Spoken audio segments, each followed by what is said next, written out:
Hello students, आज हम weak bond के बारे में डिटेल में पढ़ेंगे भी। उससे पहले मैं आपको बता दूं कि हमने केमिकल बॉन्ड को बॉन्ड स्ट्रेंथ के बेस पर टू पार्ट में डिवाइड किया था, एक स्ट्रॉन्ग बॉन्ड और दूसरे वीक बॉन्ड। ये मैं पहले बता चुका हूं भी आपको। तो स्ट्रॉन्ग बॉन्ड में सबसे जो स्ट्रॉन्ग बॉन्ड होते हैं वो आयोनिक बॉन्ड होते हैं, उससे वीक होते हैं आपके मेटेलिक बॉन्ड, और मेटेलिक बॉन्ड से वीक होते हैं आपके कोवेलेंट बॉन्ड। इधर वीक बॉन्ड में हमने बताया था कि इनकी एनर्जी होती है 2 to 40 किलो जूल पर मोल होती है। इसको हमने दो पार्ट में डिवाइड किया था, एक हाइड्रोजन बॉन्ड आते हैं इनमें और दूसरे होते हैं वांडर वाल अट्रैक्शन। जो हाइड्रोजन बॉन्ड की एनर्जी होती है वो 8 to 40 किलो जूल पर मोल होती है और वांडरवाल अट्रैक्शन में एनर्जी होती है 2 to 8 किलो जूल पर मोल। हमने केमिकल बॉन्ड को बॉन्ड स्ट्रेंथ के बेस पर दो पार्ट में डिवाइड कर लिया, स्ट्रॉन्ग बॉन्ड और वीक बॉन्ड। आपके आयोनिक, मेटेलिक और कोवेलेंट बॉन्ड है वो स्ट्रॉन्ग बॉन्ड में आ जाते हैं। हाइड्रोजन बॉन्ड और वांडरवाल अट्रैक्शन है वो वीक बॉन्ड में आएगी। ठीक है, अब आपसे कंपेयर करवा ले कि इनको आप डिक्रीजिंग बॉन्ड स्ट्रेंथ के ऑर्डर में लिखो, तो अगर मैं इनको नंबरिंग दे दूं, यह फर्स्ट है, यह सेकंड है, यह थर्ड है, यह फोर्थ है और यह फिफ्थ बॉन्ड है। तो सबसे स्ट्रॉन्ग आयोनिक बॉन्ड है, उसके बाद में मेटेलिक होगा, उसके बाद में कोवेलेंट होगा, उसके बाद में हाइड्रोजन बॉन्ड होगा और सबसे वीक बॉन्ड होते हैं वांडरवाल बॉन्ड। ठीक है, तो ये ऑर्डर होता है, पहले ये नोट करो, फिर हम वांडरवाल अट्रैक्शन को डिटेल में डिस्कस करते हैं। अब हम डिस्कस करने जा रहे हैं वीक बॉन्ड के बारे में। तो ये वाले बॉन्ड क्या होते हैं, एक्चुअल में क्या होते हैं, ये इंटर मॉलिक्यूलर अट्रैक्शन होती है, यानी मॉलिक्यूल मॉलिक्यूल के बीच में अट्रैक्शन होती है, या फिर हम ये भी कह सकते हैं यह इंटर एटॉमिक अट्रैक्शन होगी। इंटर एटॉमिक मेनली कंसीडर करते हैं हम नोबल गैसेज के लिए। तो नोबल गैसेज है, जैसे आर्गन आर्गन के बीच में इंटरेक्शन है, इस इंटरेक्शन को हम क्या कहेंगे, वीक बॉन्ड या वांडरवाल अट्रैक्शन कहेंगे। अब देखो, आपका जो इंटरमोलिकुलर का मतलब है एक से अधिक मॉलिक्यूल के बीच में, इंटर एटॉमिक मतलब एक से अधिक एटम के बीच में जो अट्रैक्शन है। एक वर्ड यूज करते हैं हम इंट्रामोलिकुलर, इंट्रा मतलब विद इन ए मॉलिक्यूल। ठीक है, इंटर मतलब एक से अधिक मॉलिक्यूल के बीच में। तो देखो, आपका मॉलिक्यूल है वह दो तरह का हो सकता है, डायपोल मोमेंट के बेस पे कह रहा हूं मैं, या तो वो पोलर होगा या फिर नॉन पोलर होगा। नॉन पोलर कब होगा भी, जब डायपोल मोमेंट है वो जीरो होगी। किसी भी मॉलिक्यूल की अगर डायपोल मोमेंट जीरो है तो वो क्या होगा, नॉन पोलर होगा। जैसे आपका O2 है, N2 है, H2 है, यानी आपके जो होमोन्यूक्लियर डाई एटॉमिक मॉलिक्यूल होते हैं वो क्या होंगे, नॉन पोलर होंगे। इसके अलावा जैसे CCl4 है, CO2 है, CH2 है, इनकी भी डायपोल मोमेंट की वैल्यू क्या है, जीरो है, तो नॉन पोलर है। इसी तरह आपके जो बेंजीन है ये भी क्या हो गया, आपका नॉन पोलर हो गया। पोलर यानी जिनमें डायपोल मोमेंट की वैल्यू जीरो ना हो। तो इसमें एग्जांपल क्या ले सकते हो आप, जैसे आपका HF है, HCl है, HBr है, अमोनिया है, वाटर, तो ये सारे क्या आ गए, आपके पोलर हो गए। तो इनके बीच में अट्रैक्शन कैसे होगी वो समझो। तो अब अट्रैक्शन किस किस के बीच में पॉसिबल है अभी, एक तो हो सकता है कि पोलर मॉलिक्यूल और दूसरे पोलर मॉलिक्यूल के बीच में अट्रैक्शन हो, यानी पोलर पोलर मॉलिक्यूल के बीच में अट्रैक्शन हो। दूसरा हो सकता है नॉन पोलर मॉलिक्यूल के बीच में अट्रैक्शन हो। ठीक है, पोलर पोलर में हो गई, नॉन पोलर नॉन पोलर में हो गई। यानी पोलर का एग्जांपल ले लेते हैं, जैसे HCl के बीच में अट्रैक्शन है। नॉन पोलर का एग्जांपल ले लेते हैं, कोई भी ले लो, जैसे Cl2 के बीच में अट्रैक्शन है। और इसके अलावा क्या हो गया, तीसरा कौन सी कंडीशन बन सकती है, एक पोलर हो और दूसरा नॉन पोलर हो, यानी पोलर नॉन पोलर के बीच में अट्रैक्शन। ठीक है, तो इन मॉलिक्यूल के बीच में अट्रैक्शन कौन कौन सी होगी वो हम डिस्कस करने वाले हैं। तो पहली बात करते हैं पोलर मॉलिक्यूल। पोलर मॉलिक्यूल है, जैसे HCl है, तो इसको देखो भी, मैं यहां समझा देता हूं या यहां बता देता हूं। HCl है, तो हमें पता है कि जो क्लोराइड होता है वो मोर इलेक्ट्रोनेगेटिव है, तो यह शेयर्ड पेयर ऑफ इलेक्ट्रॉन को क्या करेगा, अपनी तरफ खींच लेगा, जिससे इस पे पार्शियल नेगेटिव और इस पे क्या आ जाएगा, पार्शियल पॉजिटिव चार्ज आ जाएगा। मतलब इसके अंदर क्या है, परमानेंट डाइपोल है। ठीक है, जो पोलर मॉलिक्यूल होते हैं उनमें क्या होता है, परमानेंट डाइपोल होता है। और दूसरा देखो, नॉन पोलर मॉलिक्यूल का एग्जांपल लेता हूं, जैसे क्लोरीन है, तो क्लोरीन में क्या होगा आपके, जैसे यह एग्जांपल ले लेते हैं कि Cl और Cl है, इनमें दोनों इलेक्ट्रॉन क्या होंगे, सिमेट्रिकली डिस्ट्रीब्यूटेड है, दोनों एटम के सेंटर में रहेंगे एवरेज टाइम में।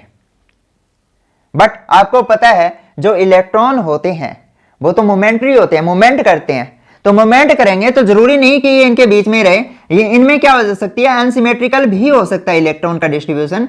कैसे होगा, फॉर ए इंस्टेंट ये इलेक्ट्रॉन मान लो इस क्लोराइड के पास चले गए इधर, ठीक है, फॉर ए इंस्टेंट, यानी इसमें क्या आ जाएगी, अनसिमेट्री आ जाएगी।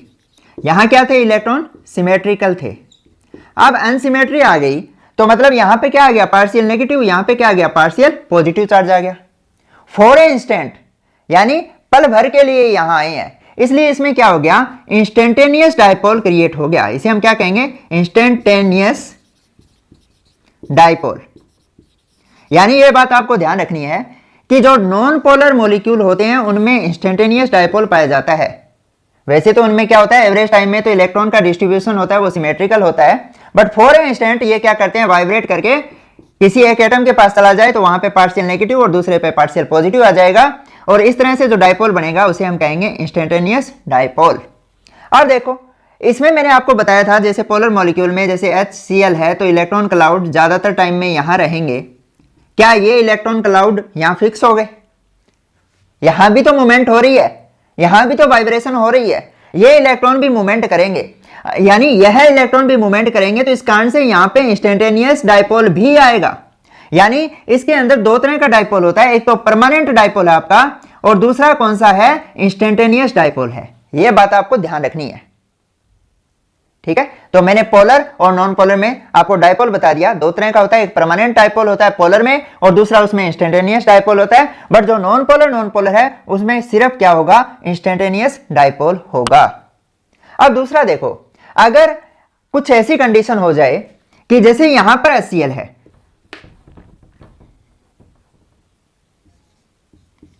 यानी यहां नेगेटिव चार्ज है, यहां पॉजिटिव चार्ज है, पार्शियल नेगेटिव है अभी, और यहां पर क्लोरीन मॉलिक्यूल इधर की तरफ आ जाए, ये मान लो आपका कोई नॉन पोलर एटम या मॉलिक्यूल है, ये क्या था आपका, पोलर था।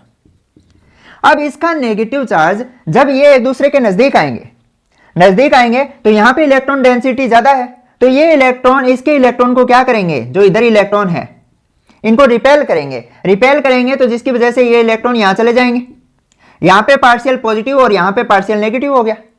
यानी पहले तो ये मॉलिक्यूल क्या था, आपका नॉन पोलर था, ठीक है। अब इसने इसके इलेक्ट्रॉन ने इनके इलेक्ट्रॉन को रिपेल किया, जिसकी वजह से इसमें क्या आ गया, डाइपोल क्रिएट हो गया, डाइपोल जनरेट हो गया। इसलिए इसमें हम क्या कहेंगे, इसने इसके अंदर डाइपोल है वो इंड्यूस करवा दिया है, तो इस तरह के डाइपोल को हम क्या कहेंगे, इंड्यूस्ड डाइपोल,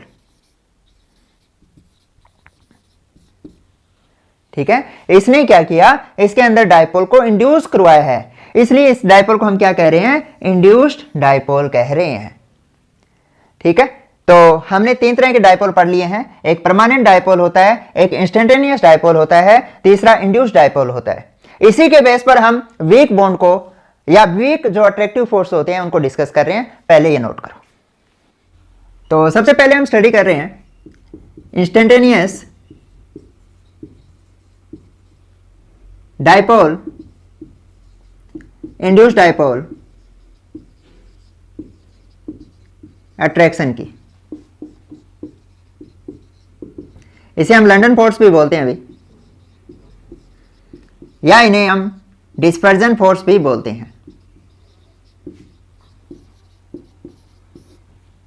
नाम ही बता रहा है इंस्टेंटेनियस डाइपोल, मतलब मॉलिक्यूल है वो आपका नॉन पोलर होगा, तो मॉलिक्यूल मान लो या फिर आपका एटम मान लो, तो यह किस में अट्रैक्शन होगी, नॉन पोलर मॉलिक्यूल के बीच में।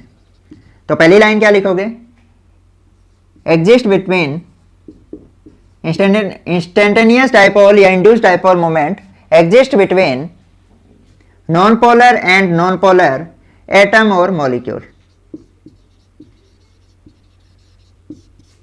अब देखो भाई एग्जांपल लेते हैं, जैसे आपका यह जीनोन का एटम है और यह दूसरा जीनोन का एटम है। नोबल गैस का एग्जांपल ले रहा हूं भाई मैं। अब इनमें हमें पता है जो इलेक्ट्रॉन डिस्ट्रीब्यूटेड होते हैं वो सिमेट्रिकल डिस्ट्रीब्यूटेड होंगे। इलेक्ट्रॉन क्या है, सिमेट्रिकली डिस्ट्रीब्यूटेड है। बट क्या होगा, for a instant electron cloud है वो एक जगह क्या होगा, उसकी डेंसिटी है वो ज्यादा हो जाएगी और दूसरी जगह क्या हो जाएगी, कम हो जाएगी। तो हम ऐसे लिख सकते हैं, जैसे फॉर इंस्टेंट इसमें क्या हुआ, इलेक्ट्रॉन डेंसिटी है यहाँ इंक्रीज हो गई, तो इस तरह से इसमें जो डाइपोल बनेगा यहाँ कम हो जाएगी, तो मतलब इधर क्या आ जाएगा, पॉजिटिव चार्ज आ जाएगा पार्शियल, और यहाँ पार्शियल नेगेटिव चार्ज आ जाएगा। तो इस तरह से यहाँ पर जो डाइपोल बनेगा उसे हम क्या कहेंगे, इंस्टेंटेनियस डाइपोल कहेंगे। अब यहाँ पर नेगेटिव चार्ज आ गया तो ये इधर वाला जो एटम है उसके इलेक्ट्रॉन को रिपेल करेगा, जो यहाँ पर इलेक्ट्रॉन थे इलेक्ट्रॉन को रिपेल करेगा, तो इलेक्ट्रॉन दूसरी साइड चले जाएंगे, तो यहाँ पर पार्शियल नेगेटिव आ जाएगा और यहाँ पार्शियल क्या आ जाएगा, पॉजिटिव चार्ज आ जाएगा।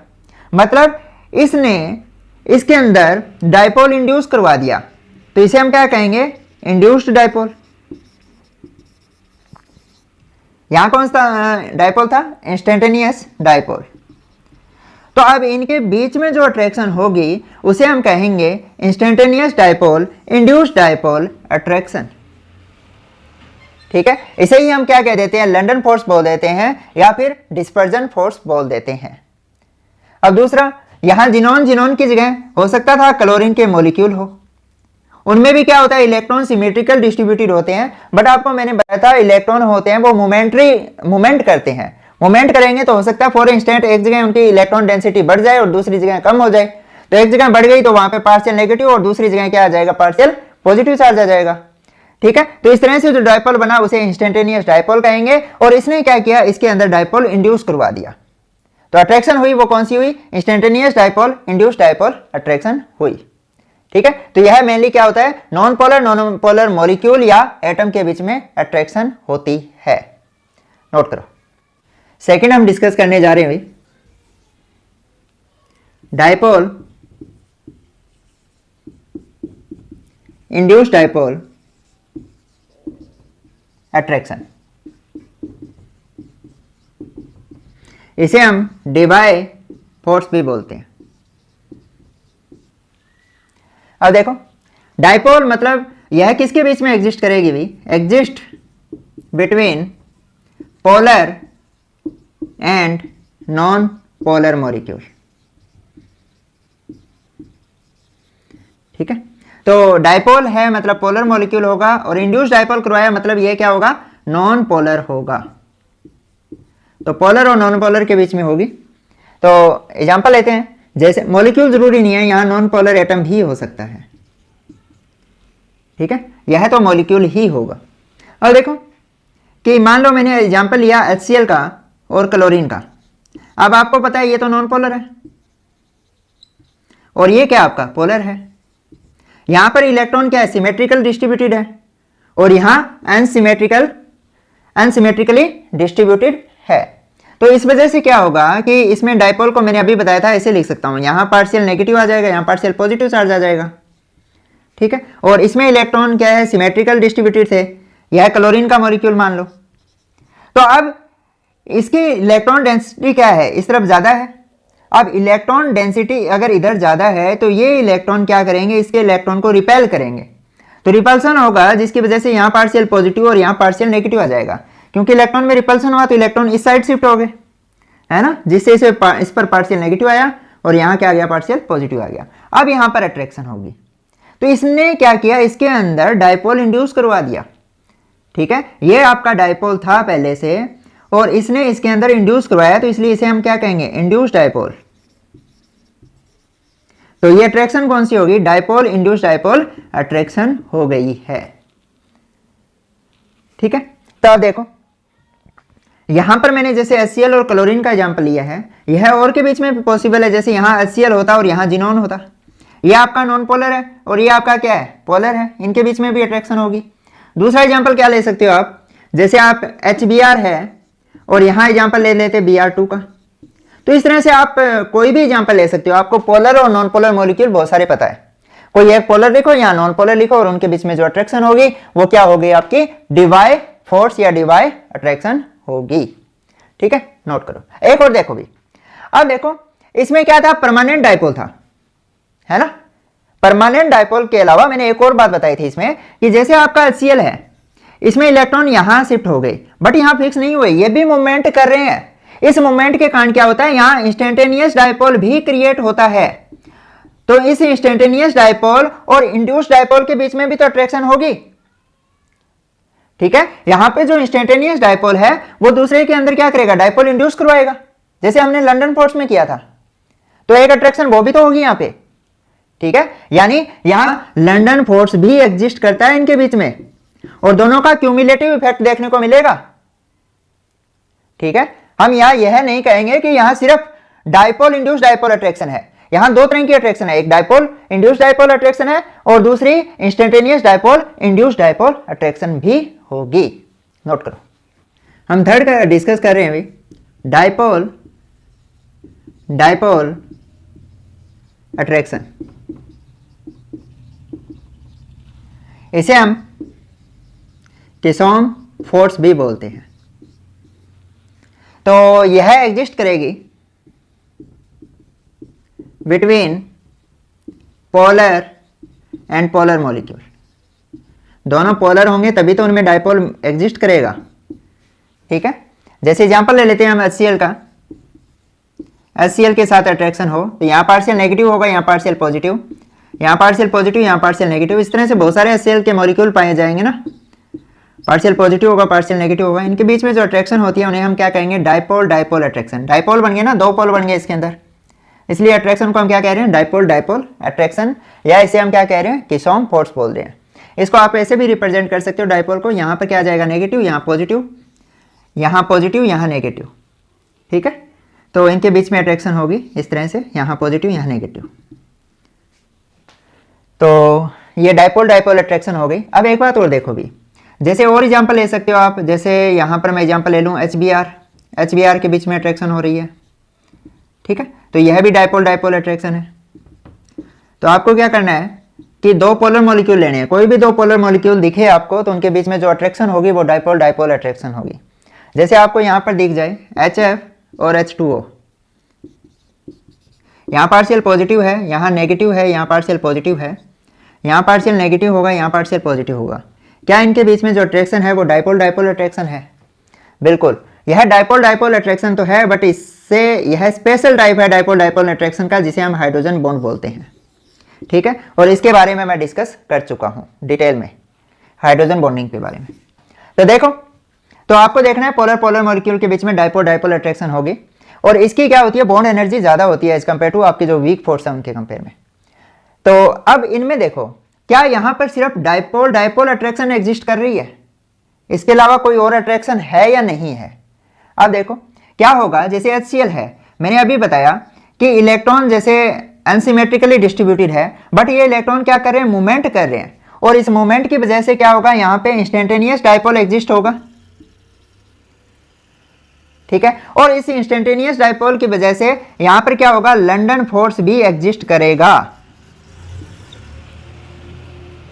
ठीक है, तो यहां पर क्या होता है, डाइपोल डाइपोल अट्रैक्शन यानी किसॉम फोर्स तो है, उसके साथ साथ यहां लंदन फोर्स भी एग्जिस्ट करता है। यह बात आपको ध्यान रखनी है। ठीक है, तो नोट करो। अब फोर्थ हम डिस्कस कर रहे हैं अभी, आयन डाइपोल अट्रैक्शन। मतलब इसमें क्या होगा, एक तो आयन होगा और एक पोलर मॉलिक्यूल के बीच में अट्रैक्शन होगी। तो हम क्या लिखेंगे, यह अट्रैक्शन किसके बीच में एग्जिस्ट करती है, exist between ion and polar molecule. ठीक है, आयन और पोलर मॉलिक्यूल के बीच में यह एग्जिस्ट करेगी। तो देखो एग्जांपल क्या लेंगे, जैसे आपका सोडियम क्लोराइड है, उसको अगर आप वाटर में डालते हो तो वो क्या होता है, सोल्यूबलाइज हो जाता है। इस तरह से लिखते हैं ना, sodium ion chloride ion aqueous, यानी हाइड्रेशन ऑफ सोडियम क्लोराइड की हम इस एग्जांपल की हेल्प से एक्सप्लेन, इस मतलब इस अट्रैक्शन की हेल्प से हम एक्सप्लेन कर सकते हैं। कैसे करेंगे कि हमें पता है वाटर में जाते ही यह सोडियम और क्लोराइड आयन में डिसोशिएट हो जाएगा। तो सोडियम आयन है तो क्या मैं इसको ऐसे लिखूंगा, और वाटर है, वाटर में भी पता है आपको डाइपोल होता है। डाइपोल को कैसे लिखोगे आप, जैसे इस पे पार्शियल पॉजिटिव आ गया, यहाँ क्या आ जाएगा पार्शियल नेगेटिव, यहाँ पार्शियल पॉजिटिव, यहाँ 2 यूनिट पार्शियल नेगेटिव आएगा ना, तो क्या होगा इनके बीच में नेगेटिव पॉजिटिव में अट्रैक्शन होगी। तो इस तरह से बहुत सारे वाटर के मॉलिक्यूल है, इसके साथ क्या करेंगे अट्रैक्टिव फोर्स बना लेंगे, ठीक है, इस तरह से। तो ये आपको पता है ये क्या है, आयन है, सोडियम आयन है, और यहाँ पर क्या है डाइपोल है। तो ये अट्रैक्शन कौन सी हुई, आयन डाइपोल अट्रैक्शन। और इसी आयन डाइपोल अट्रैक्शन के कारण क्या हुआ है, सोडियम क्लोराइड का डिसोल्यूशन हो गया है, या सोडियम क्लोराइड की हाइड्रेशन हो गई है। इस हाइड्रेशन प्रोसेस के दौरान जो एनर्जी रिलीज होती है उसे हम क्या कह देते हैं, हाइड्रेशन एनर्जी कहते हैं। इसी तरह जैसे क्लोराइड आयन है, तो आपको पता है यह नेगेटिव आयन है, तो नेगेटिव की तरफ कौन सा आ जाएगा, पॉजिटिव एंड आएगा, इस तरह से, है ना, इनके बीच में अट्रैक्शन होगी। तो इस तरह से बहुत सारे वाटर के मॉलिक्यूल इसको भी क्या करेंगे, इसको भी सोल्यूबलाइज कर लेंगे बाय आयन डाइपोल अट्रैक्शन के द्वारा, इस तरह से, ठीक है। तो केटाइन है, केटाइन के इर्द गिर्द आपको कौन सा रखना है, नेगेटिव एंड रखना है, और एनायन की तरफ कौन सा रखना है, पॉजिटिव एंड रखना है, क्योंकि अपोजिट अट्रैक्शन होती है। तो किसी भी आयनिक कंपाउंड का डिसोल्यूशन है वो हम किसके द्वारा एक्सप्लेन कर रहे हैं, आयन डाइपोल इंटरेक्शन के द्वारा एक्सप्लेन करेंगे, ठीक है, नोट करो। हाँ जी, लास्ट टाइप है आयन इंड्यूस्ड डाइपोल अट्रैक्शन। नाम से ही पता चल रहा है यह किसके बीच में एग्जिस्ट करेगी भी, exist between ion and non polar molecule, या नॉन पोलर एटम भी ले सकते हो आप। तो आयन, जैसे मैंने एग्जांपल ले लिया क्लोराइड का, और नॉन पोलर मॉलिक्यूल मैंने ले लिया क्लोरीन, ठीक है, इनके बीच में जो अट्रैक्शन होगी उसे हम क्या कहेंगे, आयन इंड्यूस्ड डाइपोल अट्रैक्शन। यानी अब यह एनायन है, इसका मैंने ये माना इलेक्ट्रॉन डेंसिटी ये है, और ये क्या था, नॉन पोलर मॉलिक्यूल है, तो इसमें क्या करेगा, डाइपोल इंड्यूस करवाएगा, तभी तो आयन इंड्यूस्ड डाइपोल अट्रैक्शन होगी। तो यहाँ इलेक्ट्रॉन डेंसिटी ज्यादा है, मतलब माइनस चार्ज है, तो यहां से इलेक्ट्रॉन का क्या होगा, रिपल्सन होगा, रिपल्सन होगा तो इलेक्ट्रॉन कहां चले जाएंगे, अपोजिट साइड जाएंगे। अपोजिट साइड अगर इलेक्ट्रॉन ज्यादा चले गए हैं, इलेक्ट्रॉन डेंसिटी ज्यादा हो गई है, तो वहां पार्शियल नेगेटिव आ जाएगा और यहाँ पार्शियल पॉजिटिव आ जाएगा, और इनके बीच में अट्रैक्शन होगी। तो ये आयन था और इसने इसके अंदर क्या किया, डाइपोल इंड्यूस कर दिया, तो इसलिए ये क्या हो गया आपका, इंड्यूस्ड डाइपोल हो गया है, और इनके बीच में जो अट्रैक्शन है उसे हम क्या कहेंगे, आयन इंड्यूस्ड डाइपोल अट्रैक्शन, ठीक है। तो एग्जाम्पल कोई भी ले सकते हो भी, एक आयन होना चाहिए, जैसे यहाँ पर मैं सोडियम आयन ले लूँ, और नॉन पोलर मॉलिक्यूल लेना है दूसरा कौन सा ले लूँगा, CCl4 ले लूँ, इनके बीच में अट्रैक्शन हो। या फिर मैं यहाँ पर मैग्नीशियम आयन ले लूँ, और नॉन पोलर मॉलिक्यूल जैसे मैंने कार्बन डाइसल्फाइड ले लिया, तो इनके बीच में जो अट्रैक्शन होगी उसे हम क्या कहेंगे, आयन इंड्यूस्ड डाइपोल अट्रैक्शन कहेंगे। नोट करो, हमने 5 तरह की अट्रैक्शन की है, कौन कौन सी की है अभी, एक तो हमने की है आयन डाइपोल अट्रैक्शन, दूसरी हमने की है डाइपोल डाइपोल अट्रैक्शन, तीसरी हमने की है ion induced dipole attraction,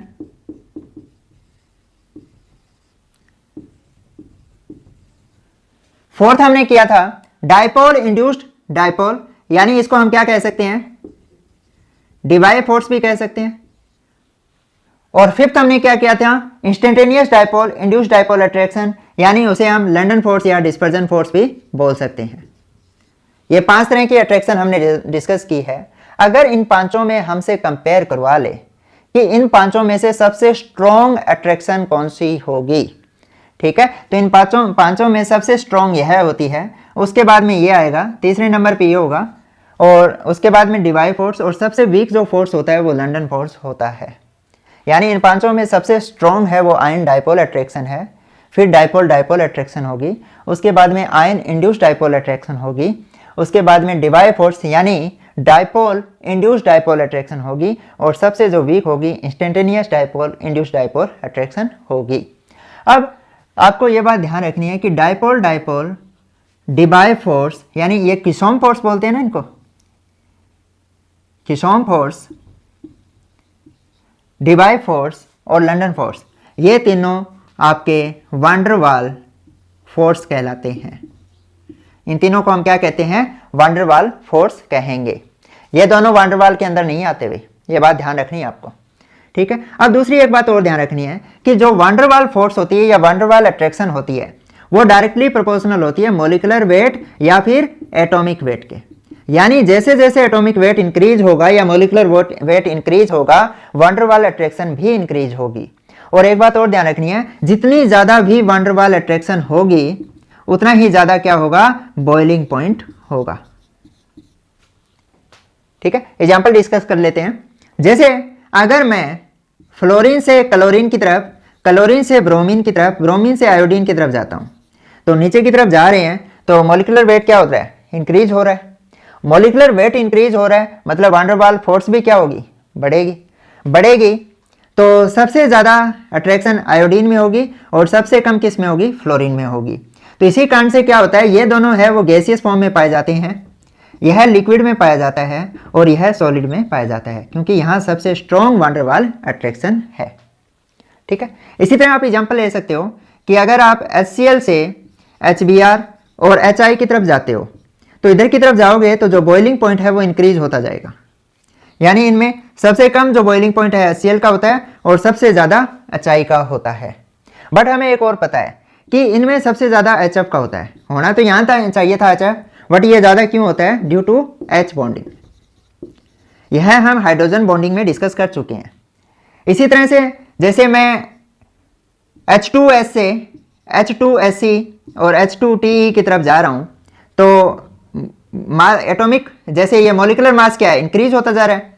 molecular mass increase होगा तो वान डर वाल अट्रैक्शन भी इंक्रीज होगी, जिसके कारण क्या हो रहा है? बॉइलिंग पॉइंट इंक्रीज हो रहा है, ठीक है। बट इसमें भी पता है हमें सबसे ज्यादा किसका होता है? वाटर का होता है। यह भी सेम रीजन रहेगा H बॉन्डिंग के कारण।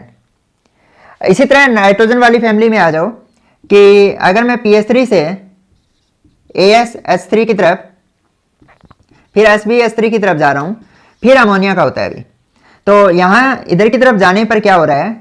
जो बॉइलिंग पॉइंट है वो इंक्रीज होता जा रहा है, क्योंकि इनका मॉलिक्यूलर मास इंक्रीज हो रहा है। मॉलिक्यूलर मास इंक्रीज होगा तो वान डर वाल फोर्स या वान डर वाल अट्रैक्शन इंक्रीज होगी, ठीक है, जिस कारण से क्या हो गया? बॉइलिंग पॉइंट इंक्रीज हो गया। इसका ज्यादा क्यों हुआ? Due to H bonding. यहां एक बात और ध्यान रखनी है, अभी इससे ज्यादा होता है इसका।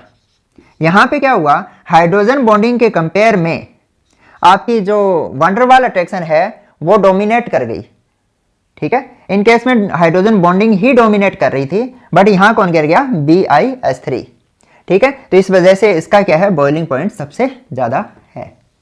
पहले ये नोट करो। कुछ एग्जांपल डिस्कस कर रहे हैं। जैसे आपसे कोई क्वेश्चन पूछ ले कि जैसे आपको दे दिया यहां पर HBr, बी ऑप्शन दे दिया आपको HBr, Br2 bromine gas, sorry bromine liquid form में पाया जाता है आपका, और सी ऑप्शन दे दिया आपको Br2 और आपसे पूछ ले कि इनमें सबसे स्ट्रॉन्ग अट्रैक्शन किसके बीच में होगी और सबसे वीक अट्रैक्शन किसके बीच में होगी। तो आप सबसे पहले देखोगे कि उनके बीच में इंट्रैक्शन कौन सी है, ठीक है। अगर इंट्रैक्शन सेम हो तो उसके बाद में आप क्या देखोगे? उसका मॉलिक्यूलर वेट देखोगे, ठीक है। तो अब यहां पर हम देख पा रहे हैं कि यहां डाइपोल डाइपोल अट्रैक्शन है, यानी किसॉम फोर्स है। यहां पे डाइपोल इंड्यूस डाइपोल अट्रैक्शन है, तो मतलब कौन सा फोर्स होगा? डिवाई फोर्स होगा। और यहां पे instantaneous dipole induce dipole attraction है, मतलब यहां पे लंदन फोर्स है। और हमें पता है किसॉम फोर्स होता है वो सबसे स्ट्रॉन्ग होगा, उसके बाद में डिवाई फोर्स आएगा और सबसे वीक फोर्स कौन सा होगा? लंदन फोर्स होगा। क्लियर है। इसी तरह से आपसे कंपेयर करवा लें, जैसे CH4 है, SiH4 है, GiH4 है, तो इनमें आपसे कंपेयर करवाए कि इनके बीच में अट्रैक्शन कौन सी होगी। यानी दो CH4 के मॉलिक्यूल है, दो SiH4 के मॉलिक्यूल है और दो ही GeH4 के मॉलिक्यूल है, उनके बीच में अट्रैक्शन कंपेयर करो आप। तो पहले तो हम देखेंगे कि इनके बीच में अट्रैक्शन कौन सी होगी। देखो भी, यह भी नॉन पोलर है, यह भी नॉन पोलर है और यह भी नॉन पोलर है। नॉन पोलर में कौन सी होती है? यहां भी लंदन फोर्स होगा, यहां भी लंदन फोर्स होगा और यहां भी क्या होगा? लंदन फोर्स होगा, ठीक है। यानी यह तो सेम हो गया। इसके बाद में हम देखेंगे कि जो वैन डर वाल फोर्स है वो किस पे डिपेंड कर रहा है, मॉलिक्यूलर वेट पर। इधर की तरफ जा रहे हैं, मॉलिक्यूलर वेट इंक्रीज हो रहा है, जिसकी वजह से अट्रैक्शन भी इंक्रीज होगी। ठीक है, वैसे तो इसके भी बहुत सारे मॉलिक्यूल होते हैं, इसके भी बहुत सारे मॉलिक्यूल होते हैं, इनके भी बहुत सारे मॉलिक्यूल होते हैं, तो इनके बीच में अट्रैक्शन हम किससे चेक कर पा रहे हैं, वैन डर वाल अट्रैक्शन से चेक करेंगे। एक एग्जांपल और कर रहा हूं भाई, जैसे आपसे कोई क्वेश्चन आ जाए कि आपको बॉइलिंग पॉइंट कंपेयर करना है, क्या करना है, बॉइलिंग पॉइंट कंपेयर करना है, किसके बीच में, n pentane, isopentane and neopentane के बीच में। तो कैसे कंपेयर करोगे, अब देखो भी, एन पेंटेन है तो वो भी नॉन पोलर है, आइसोपेंटेन भी नॉन पोलर है और नियोपेंटेन भी नॉन पोलर है, मतलब इनमें जो टाइप ऑफ इंटरेक्शन है वो तो सेम है, इसके बेस पे तो हम कंपेयर नहीं कर सकते। दूसरा, मॉलिक्यूलर वेट देखेंगे और आपको पता है क्योंकि ये तीनों ही आइसोमर हैं, ये तीनों ही क्या है, आइसोमर है, और आइसोमर का हमें पता है फॉर्मूला सेम होता है, तो इन पेंटेन का फॉर्मूला क्या होता है, C5H12, यानी सबका जो मॉलिक्यूलर जो वेट है वो भी क्या होगा, सेम होगा। अब इसके बेस पे भी हम कंपेयर नहीं कर पा रहे, तो अब हम किस बेस पे कंपेयर करेंगे, तो ऐसी कोई कंडीशन आ जाए तो उसमें आपको एक बात और ध्यान रखनी है कि जो वैन डर वाल अट्रैक्शन होती है आपकी, वैन डर वाल जो अट्रैक्शन होगी वो डायरेक्टली प्रोपोर्शनल होगी सरफेस एरिया के, जितना ज़्यादा सरफेस एरिया होगा वैन डर वाल अट्रैक्शन क्या होगी, उतनी ही ज़्यादा होगी। दूसरा एक बात और ध्यान रखना कि जो सरफेस एरिया होता है वो इन्वर्सली प्रोपोर्शनल होता है ब्रांचिंग के, कोई भी मॉलिक्यूल है उसमें ब्रांचिंग बढ़ेगी तो सरफेस एरिया क्या होगा, डिक्रीज होगा। ठीक है, और सरफेस एरिया डिक्रीज होगा तो उसके बीच में वैन डर वाल अट्रैक्शन भी डिक्रीज होगी। तो इनकी स्ट्रक्चर बनाओगे, अनपेंटेन की स्ट्रक्चर बनाते हैं, 1 2 3 4 5। ठीक है, तो यहाँ CH3 हो जाएगा, यहाँ CH2 हो जाएगा, यहाँ भी CH2, यहाँ भी CH2, यहाँ CH3, ये आप क्या है, एन पेंटेन। अब आइसोपेंटेन का 1 2 3 4 5, नियोपेंटेन का 1 2 3 4 5। स्ट्रक्चर ड्रा करनी तो आती है ना आपको। अब देखो यहां ब्रांचिंग क्या है ही नहीं, यहां दूसरे नंबर पे आती है और यहां ब्रांचिंग क्या है, मैक्सिमम है। ठीक है, तो ब्रांचिंग बढ़ गई तो सरफेस एरिया घट गया, सरफेस एरिया घट गया तो मतलब क्या होगी, वैन डर वाल अट्रैक्शन भी डिक्रीज होगी, और वैन डर वाल अट्रैक्शन डिक्रीज होगी तो मतलब इसका जो बॉइलिंग पॉइंट है वो सबसे कम होगा और इसका सबसे ज़्यादा होगा, ये बात ध्यान रखनी है। ठीक है, इसी तरह से आपका एन ब्यूटेन और आइसोब्यूटेन आ जाता, तो आपको पता है एन ब्यूटेन है वो, उसमें कोई ब्रांचिंग नहीं होती, और आइसोब्यूटेन में क्या हो जाएगी, ब्रांचिंग हो जाएगी। ब्रांचिंग हो गई तो सरफेस एरिया डिक्रीज होगा और वैन डर वाल अट्रैक्शन है वो भी क्या हो जाएगी, डिक्रीज हो जाएगी। नोट करो, एक क्वेश्चन और कर रहे हैं अभी, जैसे कोई आ जाता अभी, जैसे क्वेश्चन ये है कि यहाँ क्लोराइड है प्लस वाटर है, दूसरा आपको दे देता कि क्लोराइड प्लस क्लोरीन है, तीसरा कि आपको यहाँ एग्जांपल दे देता कि HCl प्लस HCl है, चौथा आपको एग्जांपल दे देता HCl प्लस CCl4 है, और फिफ्थ दे देता CH2 है। तो इनके बीच में आपको क्या करना है, अट्रैक्शन कंपेयर करनी है कि सबसे स्ट्रॉन्ग अट्रैक्शन कहाँ होगी और सबसे वीक अट्रैक्शन कहाँ होगी, यानी आपको अट्रैक्शन के डिक्रीजिंग ऑर्डर में लिखना है इनको। तो कैसे लिखोगे, पहले तो आप देखो इनमें अट्रैक्शन कौन सी है, यह आयन है, यह डाइपोल है, तो आयन डाइपोल अट्रैक्शन हो गई।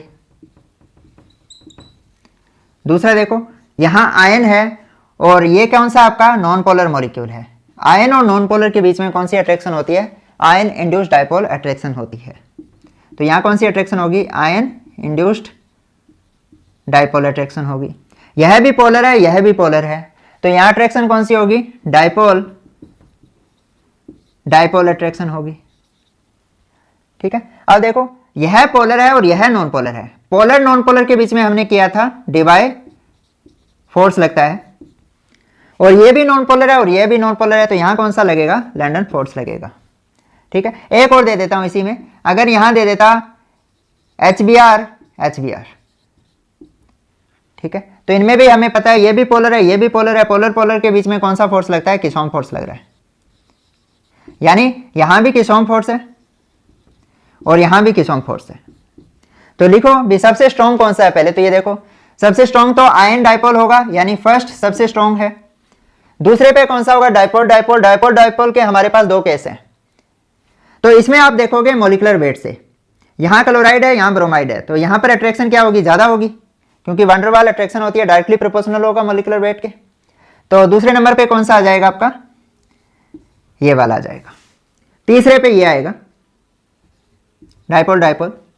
इसके बाद में देखो डाइपोल डाइपोल के बाद में कौन सा आता है? आयन इंड्यूस्ड डाइपोल आएगा, यानी सेकंड आ जाएगा। इसके बाद में देखो यहां पे क्या है? डाइपोल है, यहां पर क्या है? नॉन पोलर था तो इंड्यूस किया डाइपोल, यानी डिवाई फोर्स है, तो ये आ जाएगा फोर्थ नंबर। और सबसे वीक कौन सा होगा? लंडन फोर्स होगा। ठीक है। अब दूसरा देखो, नोबल गैस का एग्जांपल ले लेते हैं कि अगर आप जैसे यहां से शुरू हो रहे हो हीलियम से और डाउन द ग्रुप जा रहे हो, डाउन द ग्रुप जाओगे तो क्या होगा? जो एटॉमिक वेट है वो इंक्रीज होगा। एटॉमिक वेट इंक्रीज होगा तो वैन डर वाल अट्रैक्शन इंक्रीज होगी। वैन डर वाल अट्रैक्शन अगर इंक्रीज होगी तो इनका बॉइलिंग पॉइंट है वो भी इंक्रीज होगा। ये क्या लिखा है मैंने? बॉइलिंग पॉइंट का ऑर्डर लिखा है। ठीक है, तो नोट करो।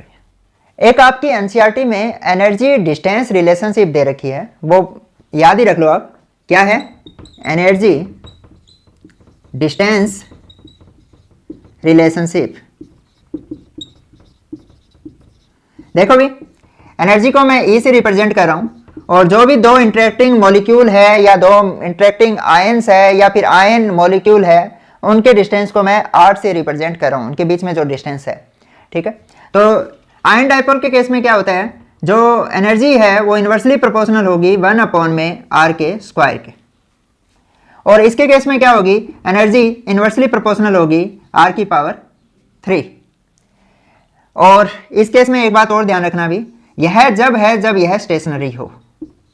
दोनों डाइपोल क्या हो? स्टेशनरी हो। स्टेशनरी का मतलब जब सॉलिड स्टेट में हो। ठीक है, अगर ये मूवमेंट कर रहे हैं, ठीक है, अगर यह मूवमेंट कर रहे हैं या ये वाइब्रेशन कर रहे हैं, तो उस केस में क्या होगी? एनर्जी इन्वर्सली प्रोपोर्शनल होगी आर की पावर 6, यानी 6 पावर ऑफ डिस्टेंस के। ये किस केस में कहेंगे भी? जब ये मूवमेंट कर रहे हैं। वाइब्रेशन की बजाय एक वर्ड अच्छा है, मूवमेंट कर रहे हैं। ठीक है, सर्कुलेट कर रहे हैं। हाँ, आयन डाइपोल के केस में क्या होगा? यह इन्वर्सली प्रोपोर्शनल है आर की पावर 4, और डिवाई और लंडन फोर्स में सेम ही रहेगा। एनर्जी है वो इन्वर्सली प्रोपोर्शनल होगी डिस्टेंस की 6th पावर के, यानी डिवाई लंडन में 6th पावर के है, और डाइपोल डाइपोल में क्या है? अगर वो मूवमेंट कर रहे हैं, मूवमेंट कर रहे हैं मतलब या तो लिक्विड स्टेट में है या फिर गैसीय स्टेट में है। ठीक है, तो यह 6th पावर के इन्वर्सली प्रोपोर्शनल होगी, और अगर सॉलिड स्टेट में है तो यह इन्वर्सली प्रोपोर्शनल होगी आर की पावर 3 के। ये बात ध्यान रखनी है। दूसरा एक बात और ध्यान रखो भी, जो लंडन फोर्स है वह डिपेंड किस पे करेगा? अब लंदन में क्या है, 4 इंस्टेंट डाइपोल क्रिएट हो रहा है ना। एक जगह इलेक्ट्रॉन डेंसिटी है वो मैक्सिमम हो रही है, दूसरी जगह कम हो रही है, तो यह डिपेंड कर रहा है इसकी पोलराइजेबिलिटी पे। पोलराइजेबिलिटी जितनी ज्यादा होगी उसमें लंदन फोर्स उतना ही ज्यादा होगा। पोलराइजेबिलिटी आप समझ रहे हो ना, इसका साइज जितना बड़ा होगा उस पर क्या होगी, न्यूक्लियस की, जैसे इलेक्ट्रॉन और न्यूक्लियस के बीच में डिस्टेंस बढ़ेगा, अट्रैक्शन घटेगी, अट्रैक्शन घटेगी तो वो आसानी से क्या हो जाएगा, पोलराइज हो जाएगा। ठीक है, तो जितनी ज्यादा पोलराइजेबिलिटी होगी किसी भी मॉलिक्यूल या एटम के अंदर, उसमें उतना ही स्ट्रॉन्ग क्या होगा, लंदन फोर्स होगा। दूसरा, अगर मैं डाइपोल डाइपोल की बात करूं या फिर डाइपोल इंड्यूस्ड डाइपोल की बात करूं, इनमें हमने क्या किया था, आपका मोलर है वो पोलर होता है, आपका जो मॉलिक्यूल है वो क्या होगा, पोलर होगा, ये कहा था। तो इसमें इस मॉलिक्यूल की पोलैरिटी जितनी ज्यादा होगी, यानी उसमें डाइपोल मोमेंट की वैल्यू जितनी ज्यादा होगी, उनके बीच में अट्रैक्शन क्या होगी, उतनी ही ज्यादा होगी। यानी हम क्या कहेंगे, यहां पर जो अट्रैक्शन है वो डिपेंड किस पे कर रहा है, वो डिपेंड करेगा डाइपोल मोमेंट पर, डाइपोल मोमेंट के मैग्नीट्यूड पर कह सकते हैं। जितना ज्यादा मैग्नीट्यूड होगा अट्रैक्शन क्या होगी, उतनी ही ज्यादा होगी। तो ये बात आपको ध्यान रखनी है अभी।